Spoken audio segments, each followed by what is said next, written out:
Welcome back to the Aurora Space Program. It's January 4th, 1954.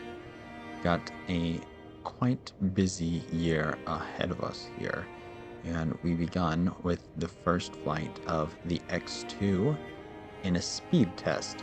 We have Ernest at the helm of the plane, and we are pushing the boundaries of what's possible with our X-2. We wanted to get up to a certain height, and then go horizontal and keep the plane level and try to go as fast as we possibly could with our current engine setup. Unfortunately, the X-2 will only have one shot at this as our engine is unreusable, so we're going to have to refurbish the plane after each flight. You can see the X-2 is coming down for a dive here. Don't worry about all that exhaust coming out of the engine. The engine is not on.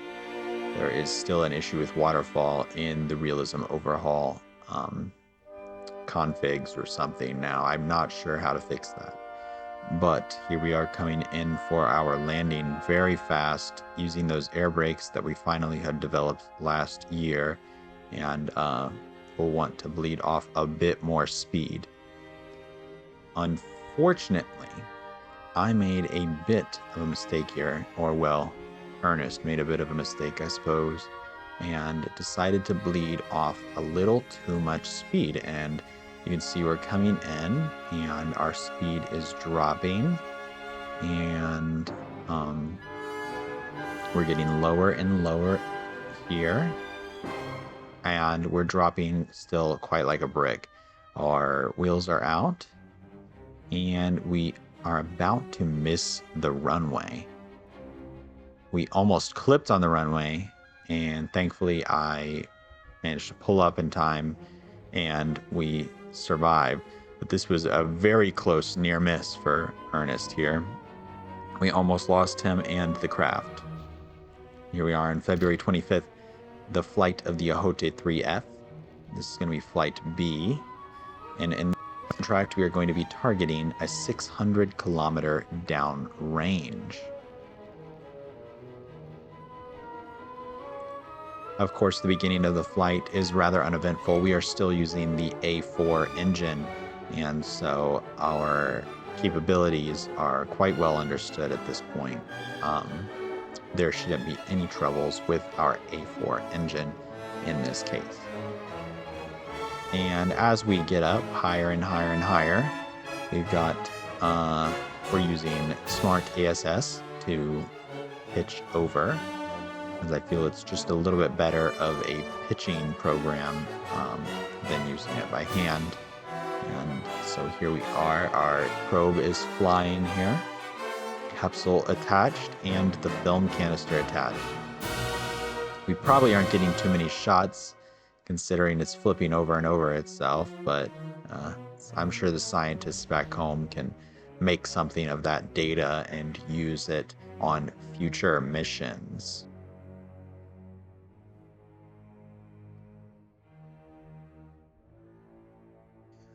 And of course, we're coming in for our landing. The parachutes deploy, and this is just like any other flight at this point, and we descend under parachute.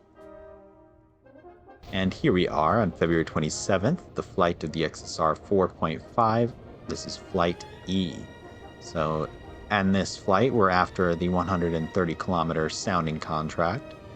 And the sounding rocket, it performs nominally. The XLR-10, despite being a rather weak engine, is still performing quite well. And we're using it to the fullest extent since we have it developed and unlocked. I think the XLR-10 might make a good plane engine, good rocket plane engine, but you can't use it without the ground support clamps. So unfortunately, we won't be able to use it in that sense. Here we are taking a couple pictures just to remember the moment. Though this is a routine flight by now. We've done the 130 kilometer contract several times. As you can see, this was flight E. And we're pushing the limits of space here, coming up on that 130 kilometers. Of course, there we go. We have the contract complete.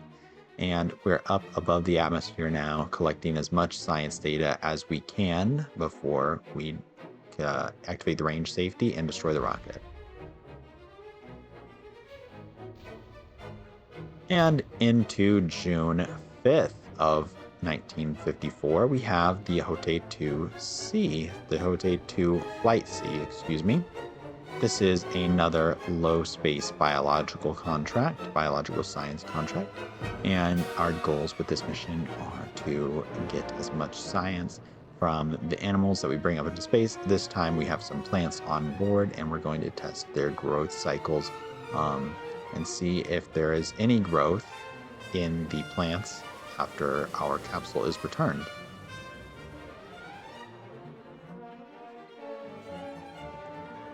Of course, the A4, a very well understood engine at this point, performed nominally, and we are right heading up towards our altitude goal.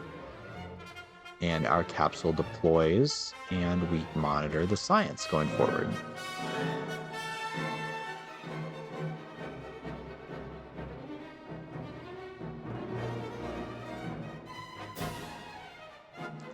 Beautiful, beautiful. We have achieved our contract goals, and now we are heading back home, and hopefully we'll get home safely.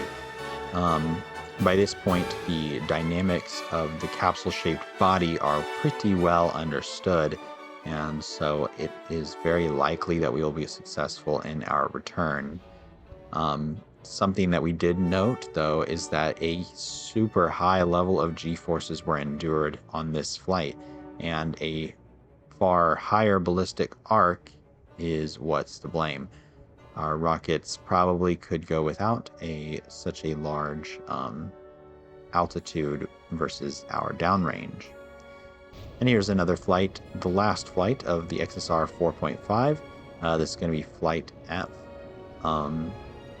Yet another 130 kilometer altitude contract. And unfortunately, it's pretty routine. We've seen this a couple times at this point, but it's nice to get a good look. But one thing that you may note is that we have color images.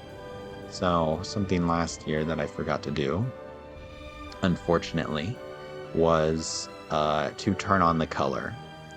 In 1953, color television was first developed, and I wanted to have the first few years be grayscale to emulate the lack of color television, to simulate that time period.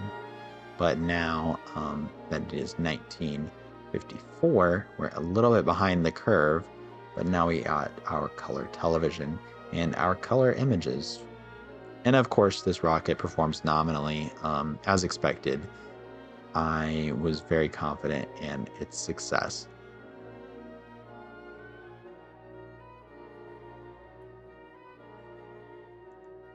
And of course, we crest the atmosphere and return and activate the range safety. So here we are at the flight of the Haute-2AB. This is going to be Flight A. This is an extended first stage of the Haute-2, I mean. And instead of using the A4 engine, we have the NAA 75-110 experimental variant of a Redstone engine. As you can see, it is experimental, and it failed on the first test flight, and of course the rocket came tumbling back down. One thing I probably could have done but didn't is I could have actually recovered the upper stage and saved myself a little bit of money on the avionics, but it is what it is. And here we have the Haute-4 bumper. This is Flight A of the new bumper rocket. It utilizes an extended tank and an extended upper stage using the XASR-2 Aerobee engine. Of course, the lower stage is still using the A4. It's very reliable. We have a lot of data on that engine, and at this time, I want to continue to use that when possible, so that way I can prepare for any eventualities, and I want to make sure that our engines operate nominally.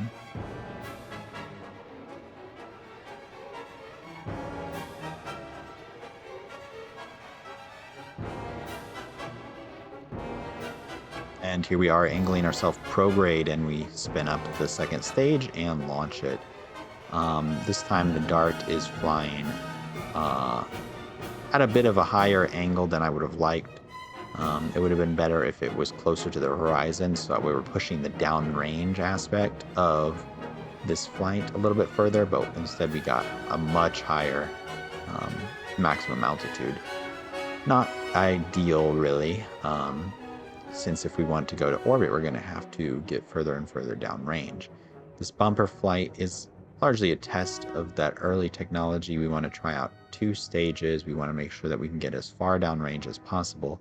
Unfortunately, we pretty much only end up with about 100 or 1,600 kilometers downrange.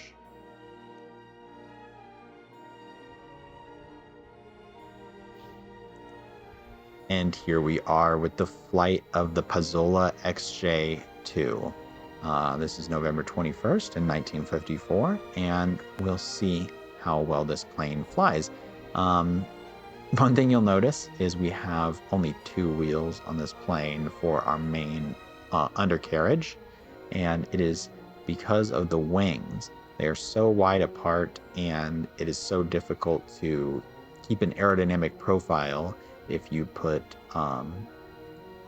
the wheels on the wings. Another thing is that those wings, as they are so thin, they have a bit of a hard time withstanding the pressures that would be required to hold up the aircraft during a landing. So we put some pretty heavy gear on the bottom, and now the plane is ascending up to its 22-kilometer altitude. We're attempting the 22-kilometer sustained flight X-plane contract.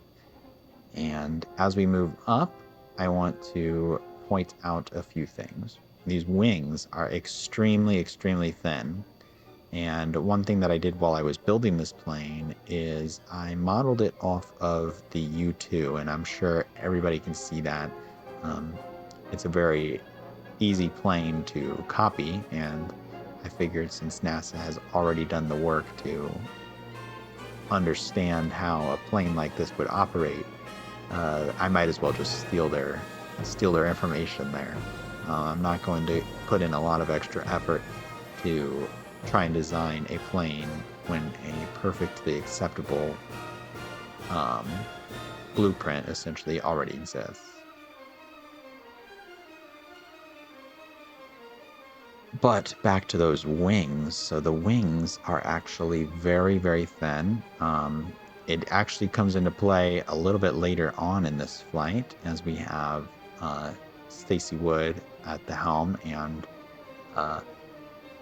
these wings, they definitely don't like high G forces. I would say the maximum G's that this plane can endure, the wings that is can endure, is probably about 3 G's. Or less even, maybe 2 to 1.5. 3 Gs would be maybe in the upper atmosphere, I would say. Unfortunately, it's very, very difficult to get up to any height without having thin wings. You want to have the mass of the wings be as low as possible.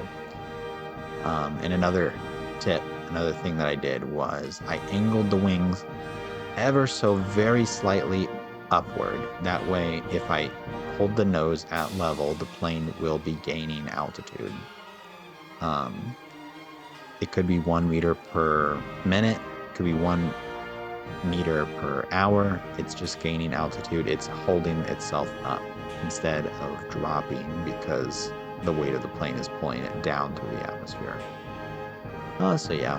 You can see the flight is going rather successfully. We managed to hold our height at about 22,000 meters, 22,100 or so meters. And you can see I'm testing out the observation cameras on the plane that I have lined up on the bottom here. And just seeing what they look like, testing out new cameras for observation probes, observation planes, stuff like that.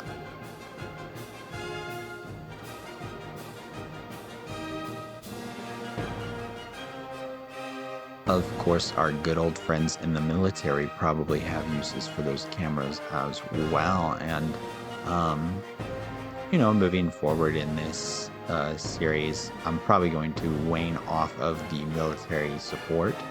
Um, the themes of the military being the primary supporter of the Aurora Space Program. But I think for now I might stick to it for a little bit longer, considering it's still the early space program. Once we get a human off the ground, or a Kerbal, I suppose, then perhaps we will have a little bit more government support without the military being its primary backer, and they might even be our competitor for a lot of these contracts.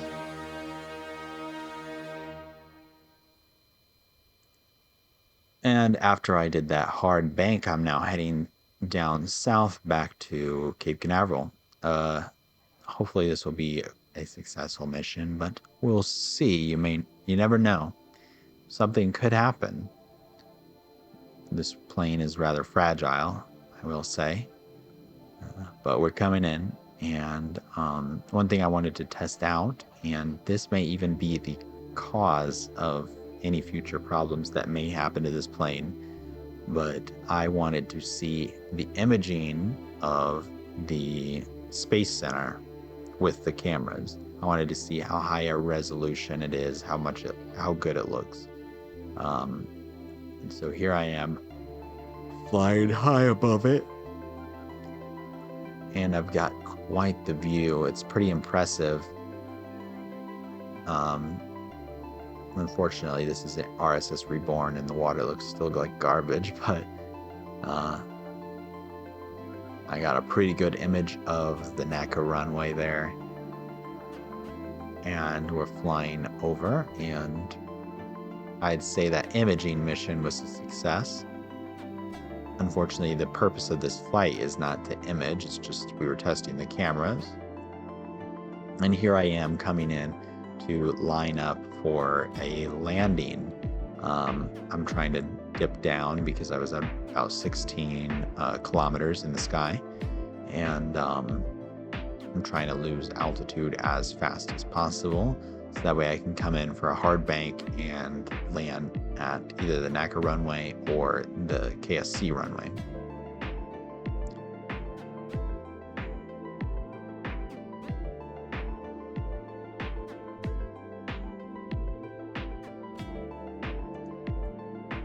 Of course, that was not the plan for any supernatural deity looking out for me. Our wings ripped off, and that's why I think that the G-force limiter should be changed from 3 Gs to probably like 1 to 2 Gs. And here I am trying to drop the speed as much as possible before Stacy ejects. And there he goes, letting the plane fly on down, unfortunately explode. We'll have to be constructing another Pezzola. The plane performs rather nominally in all testing, and all the prototypes performed extremely well and accurately. Unfortunately, we just made a mistake at not descending to a proper altitude ahead of this landing.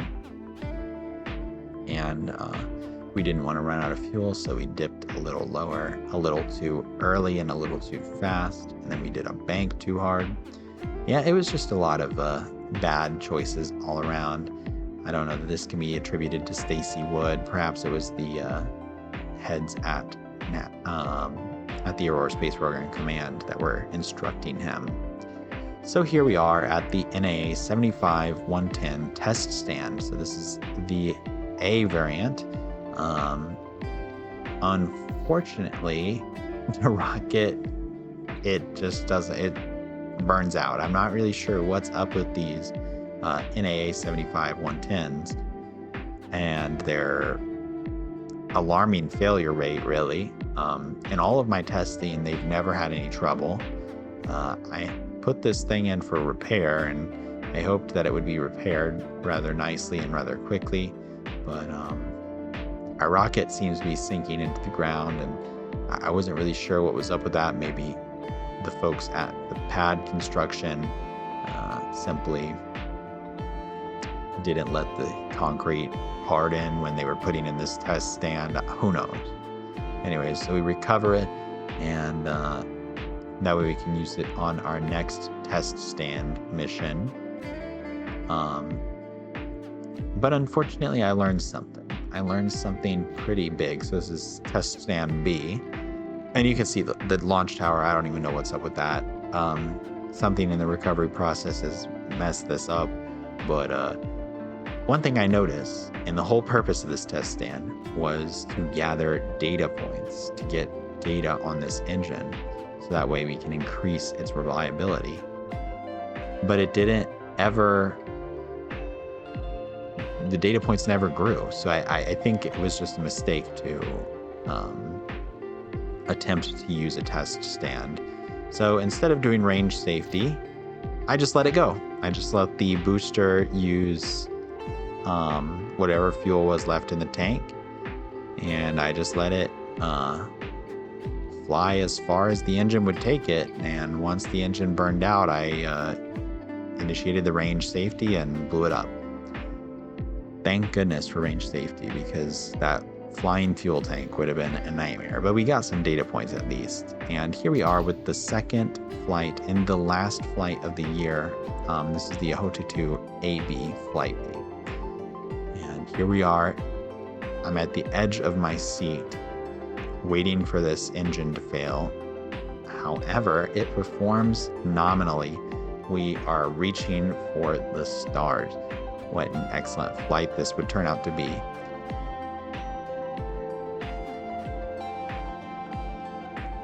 Unfortunately, passing through the maximum dynamic pressure, we still get quite a bit of oscillating in our rocket, something that I attempt to stop by lowering the amount of deflection in my control surfaces. I do this on just about every mission because I always forget to do it when I'm engineering these rockets. But once you're past that maximum dynamic pressure, it's not such a big deal. It just could be very dangerous on a future flight. So I'll definitely have to start thinking about that going forward a little bit harder. I don't want to fall behind. I don't want to mess up any of these rockets, especially when we're so early in the program and it's so critical for them to succeed. Anyways, our rocket makes it up to about 2,700 meters per second. The contract stipulates that we have to be 2,200 meters per second at 140 kilometers in altitude. And so that's great success. Perfect for us. We made it. And we got some more data units on our NAA 75-110.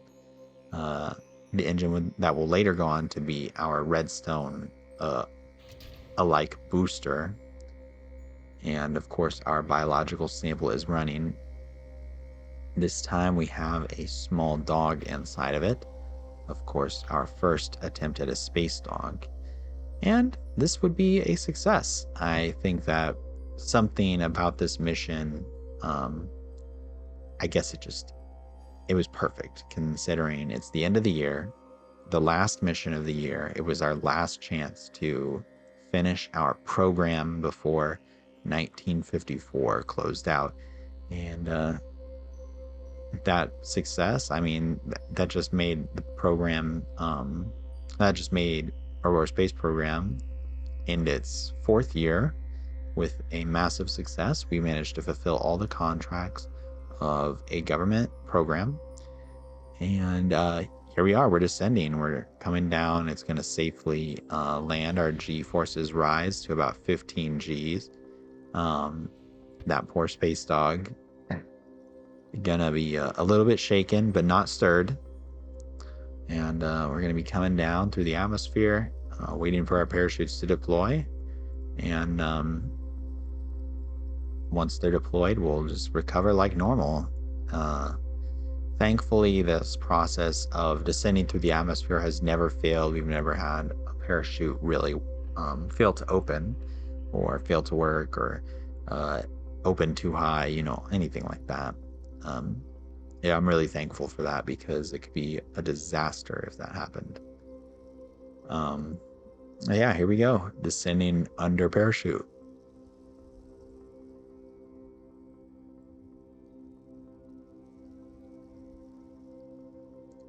Of course, I decided to leave you here with a little bit of a hanging probe, a cliffhanger, or a probe hanger, I guess, as it were.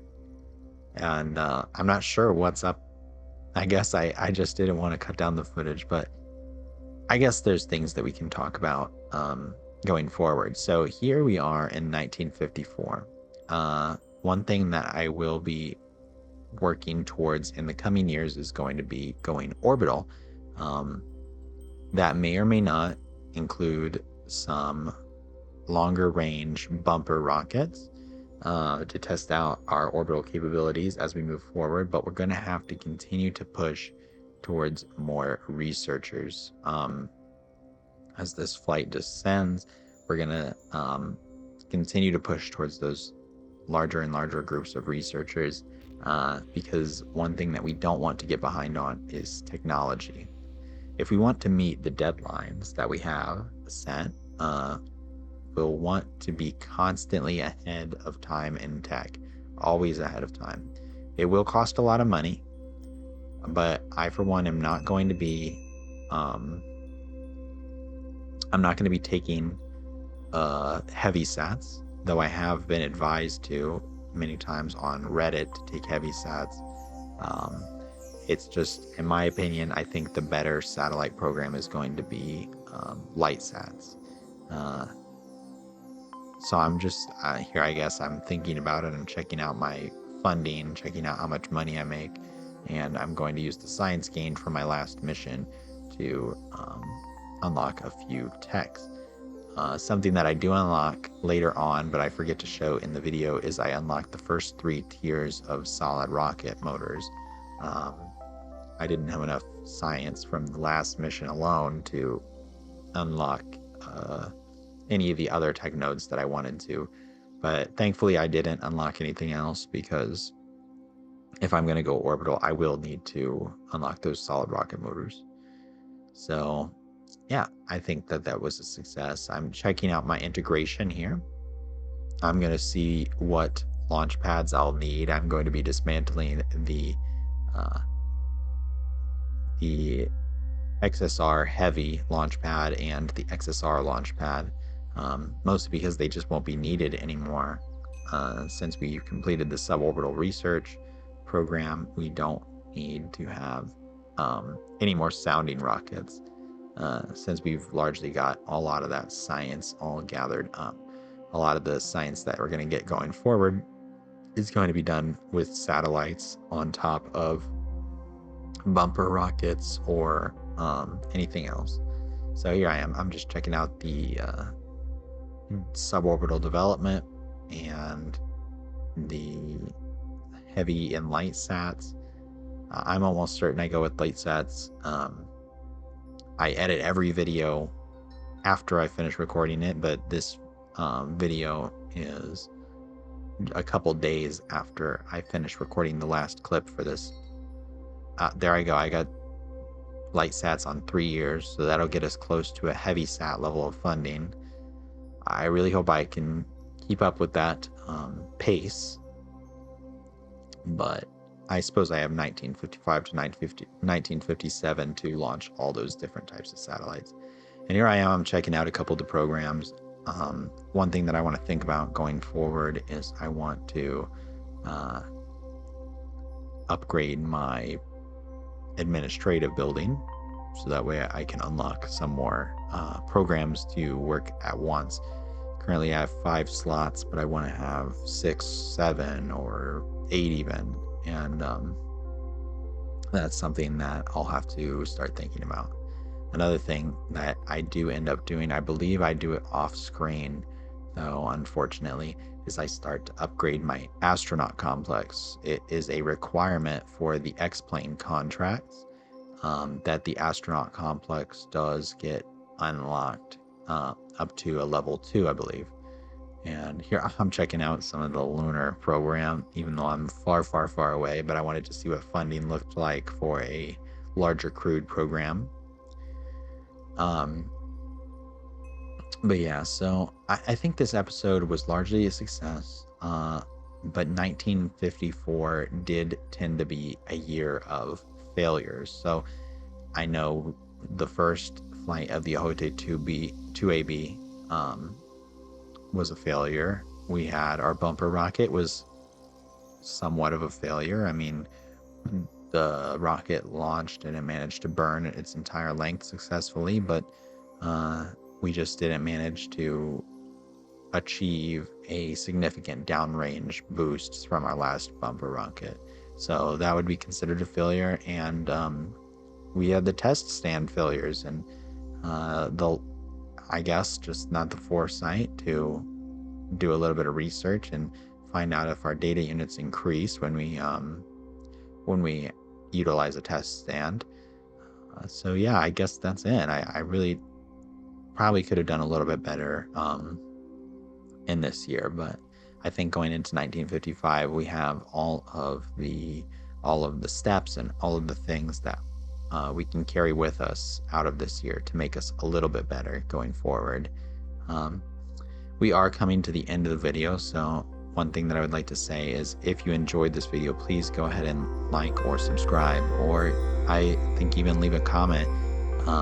Any information, anything that you have advice to give would be great. I'm going to be recording a little bit ahead, but I'll still be checking out the comments every single episode. And once again, thank you so much for watching.